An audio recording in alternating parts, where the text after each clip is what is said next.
Hi everyone, it is January 24th, 2012, and I'm once again on the bike trails in Topeka, Kansas. And I'm not sure if I have achieved correct lighting on this camera right now or not. I can't really see very well because of the brightness at the moment. For a few minutes, I just wanted to talk about medical treatment and in particular procedures, surgeries, being performed on people. I wouldn't necessarily call them of a cosmetic nature, but a lot of them have some impact in that regard. Last night I went to visit a cousin of mine, and a lady that I know, and she was a client of mine 3 years ago. Had she basically was having some incontinence issues. And I'm saying this because nobody who this video will circulate amongst knows who she is, and she won't see it either. She was having incontinence issues, and apparently it was advised to her to get some kind of stomach banding surgery, not a gastric bypass, but something in that region, I guess you could say. And apparently it caused all of these blockages and infection. I think she got kidney infections, which to me would be the first target in such a configuration of your organs. And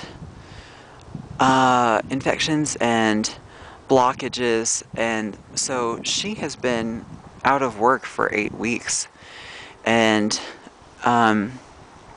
lucky for her, she works for a pretty discreet investment firm where she has some protection from that sort of thing.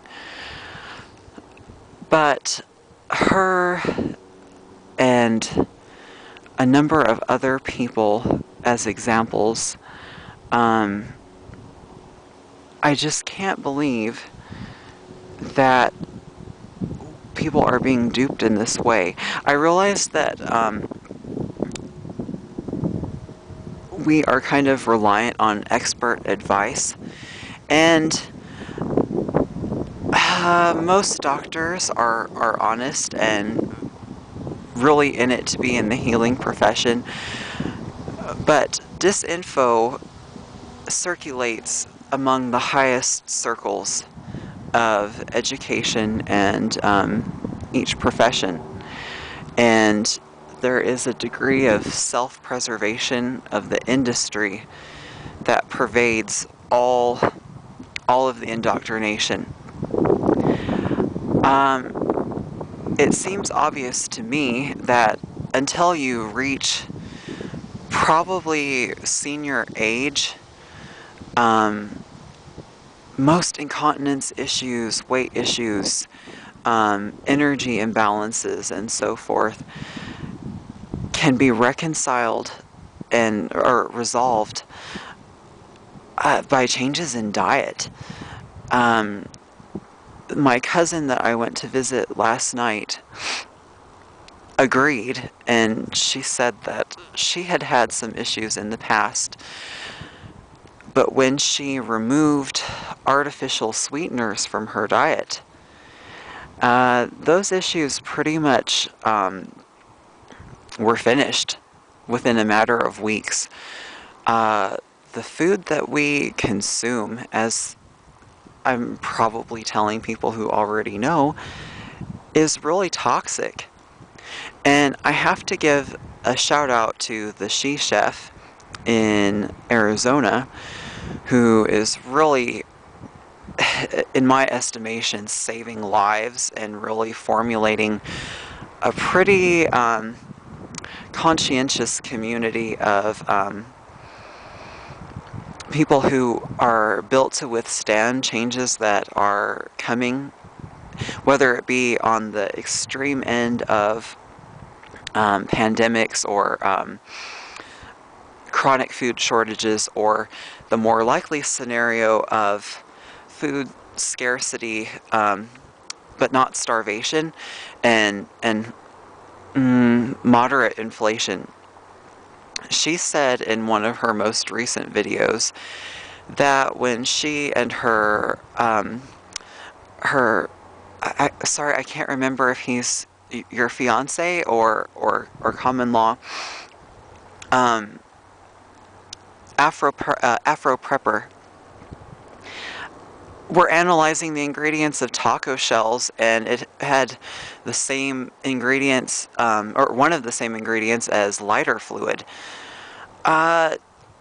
Some of these things might actually contribute flavor, and they definitely act as preservatives or having cosmetic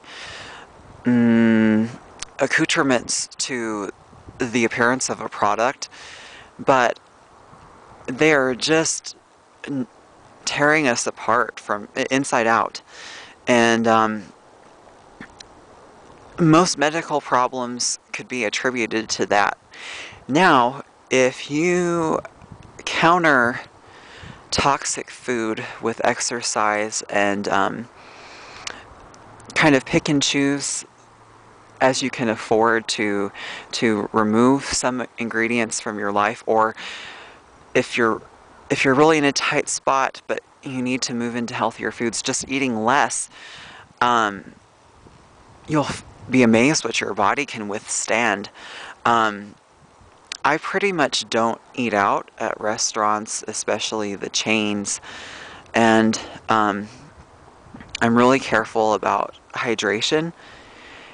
And I can't remember what else I have removed from my diet, but really any kind of synthetic sweetener that I can avoid, with the exception of a soda pop once or twice a week. I grew up on that, and it's really hard to be completely weaned off of that. But since I've been particularly conscientious of preservatives, I haven't been sick for at least a year and a half, probably closer to 2 years at this point. Basically, don't think that you're helpless when it comes to your health. And there is such a thing as refusal of care. I've seen outrageous things happen. I had a friend 3 years ago as well. I'm still friends with her, but the incident was 3 years ago, who was going through some infidelity issues and somebody playing with her mind. And so finally, it was around Christmas holiday time, and she visited the university doctor, student health, and she burst into tears in the office, and the doctor said, now, some people just need some antidepressants and mood relaxers to get through the holidays, so let me give you as many samples as I can give you at this time. That's a drug dealer with a degree. Okay? Seriously. You don't ever want to just hand over all of that. And I've dealt with that doctor a number of times, and her intentions are benevolent. But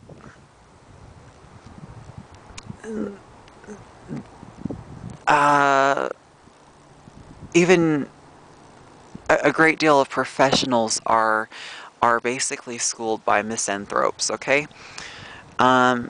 Get out there, enjoy the sunshine if it's around. Um, heal yourself when you can. Stay positive, fight back. Amen. Bye, guys.